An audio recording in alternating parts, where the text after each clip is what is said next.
Hello साथीहरू, हाम्रो घरमा फलेको काँक्रो, अर्ग्यानिक काँक्रो, अर्ग्यानिक सब्जीहरू, सागसब्जी, कोबलीका मुन्टा, बोडी, काकाती। हेलो साथीहरू, welcome to my new mini vlog, day 6 mini vlog है साथीहरू। यो हाम्रै घरमा फलेको अर्ग्यानिक सागसब्जीहरू र काँक्रा पनि।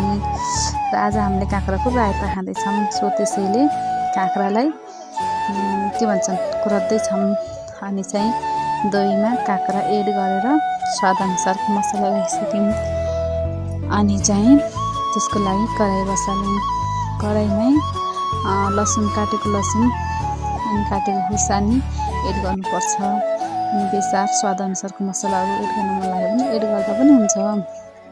फर्स्टमा चाहिँ तेलमा मेथी, ओन्ली फर मेथी चाहिँ पहिला फ्राई गर्ने मेथीलाई, अनि लसुन, हरियो खुर्सानी काटेको राख्ने। अनि यो राखिसकेपछि चाहिँ आफूलाई मन लाग्यो भने अब स्वादअनुसारको जे मसला राख्नु मन लाग्छ राख्ने। अनि बेसार चाहिँ अनिवार्य फुराउनु पर्छ है त यसमा, बेसार फुराउने। अनि चाहिँ यो लगभग रेडी भइसक्यो भन्दा हुन्छ। मैले चाहिँ यो मसलाको पेस्ट मतलब धुलो हो त्यो राख्दैछु। त्यसलाई एड गरेपछि अलिकति स्वाद राम्रो हुन्छ भनेर अब नुनहरू राख्नुपर्छ भनेर थाहा नै होला। अनि यो चाहिँ रेडी भयो। अनि यो चाहिँ हामीले दहीमा एड गर्नको लागि लगेँ मैले, अनि दहीमा एड गरेँ।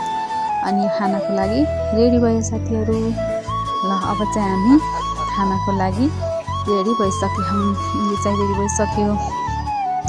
अब यति गरी प्याज चाहिँ पहिले काटेर राखेको। अनि हामी खानाको लागि रेडी भयौँ। मम्मी, बाबा, मेरो लागि, बाबाको लागि रोटी, मम्मीको लागि रोटी, मेरो लागि चाहिँ भात। हामी तिनजना खान लागिसक्यौँ। बाबाले खाँदै हुनुहुन्छ, बाबाले चाहिँ हाई हाई भन्नु भनेको हाई भन्दै हुनुहुन्छ। अनि मम्मी अनि चाहिँ म पनि। ल साथीहरू, बाई बाई। अर्को मिनी भ्लगमा भेटौँला है त। See you letter.